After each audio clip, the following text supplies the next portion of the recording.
Hey, hi ho, it's off to work I go.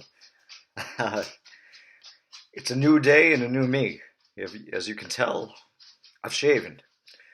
Uh, I'm going to start a weight loss journey because I've never been this heavy in my life. So I went for a walk today and wow, am I out of shape. It might be me, it might be the Florida humidity, or it might be the heat. And I just want to say this is Thursday part two because I posted something yesterday at 2 o'clock in the morning because I couldn't sleep. But let's talk about something really uplifting. It's it's we can all change, and let's talk about the tiki room. The tiki room is something that really intrigues me because as a younger kid, I used to like it, and now it's just annoying. Oh, my mother and stepfather were here last January, and they had only been to Disney, I think once, maybe twice, and they were there with my niece, and so they couldn't go on the adult rides. So my wife and I decided to take them on the more adult rides, which I know Tiki Room's not really adult, but it can bore a kid. Uh, and I realized while it's a classic Disney attraction, it's not so much for adults, I suppose. Now, let me give you a little bit of background on what happened.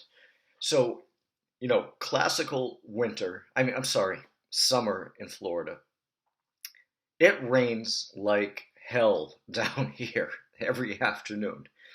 So we got stuck in a downpour, and when I say got stuck, we got stuck.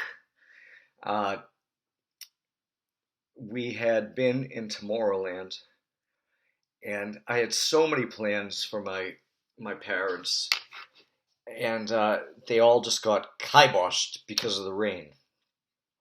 So we ended up going to the tiki room to escape the rain.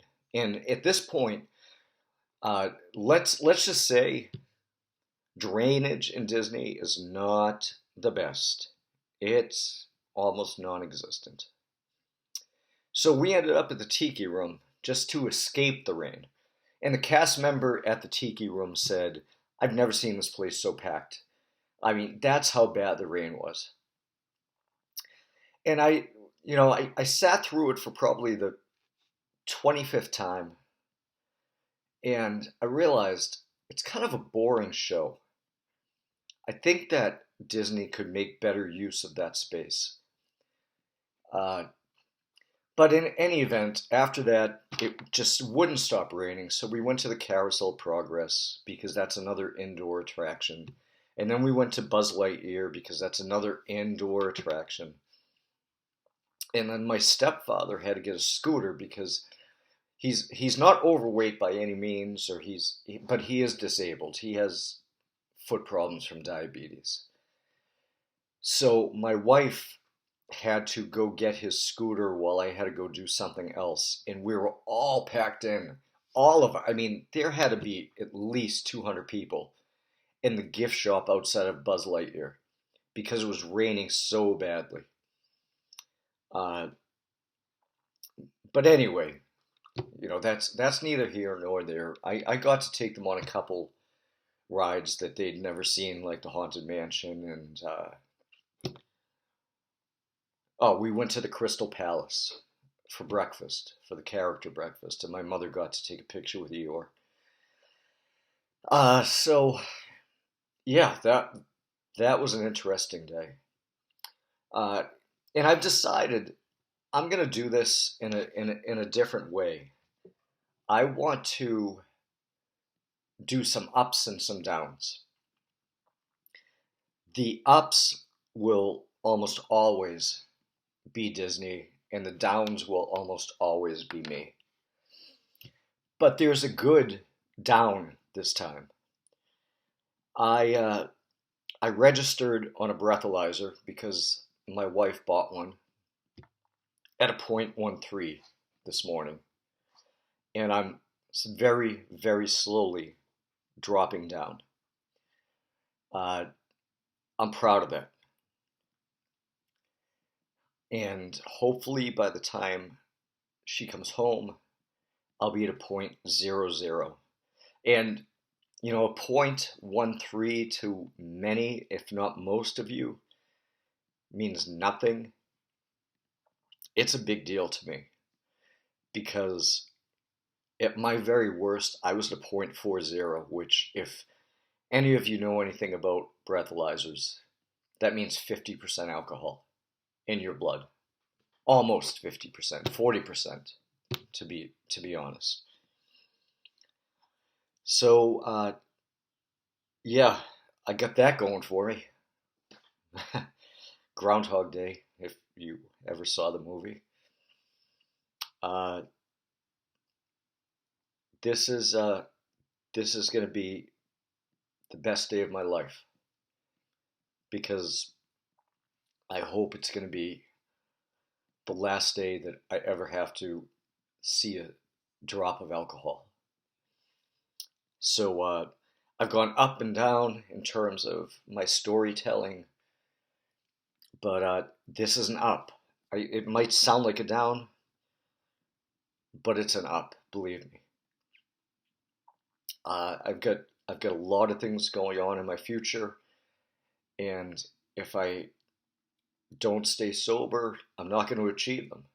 And I have a good outlook. So by the way, this is it's an entirely different room. The first time I was in my kitchen, the first time I was in my wife's office. This happens to be my office. And if you want to take a look, this is my office. It's not the most sophisticated place, but it's my favorite place in the world because it's cold in here and it's dark in here. And those two things are two things that I value the most, is cold and dark, because it helps me sleep. And I don't sleep very well. I guess the last thing that I want to say is, for everybody who's viewed these videos, thank you. It means a lot.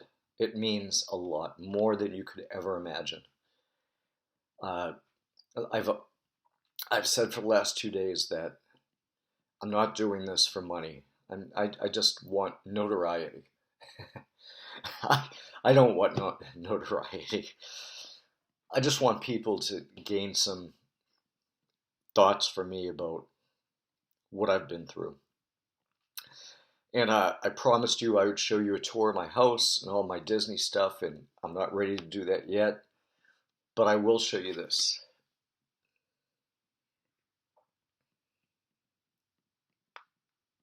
I don't know if you can see it because the lighting is pretty bad, but it's a tattoo of Gaston and the Beast, and Grumpy and Scar, and the Haunted Mansion is up here. This really is not going to look. And the Tree of Life, and Cinderella's castle, and back here is the Tower of Terror. Yeah, that's pretty much how bad I am with Disney. So, still haven't made it 20 minutes, but it's 9 o'clock on Thursday, and I thank you for listening. It's been a privilege to be able to talk to you, whoever you are, wherever you are. So thanks. And this is I guess episode 3, part 2. So I hope you have a good day. And thank you all so much for listening.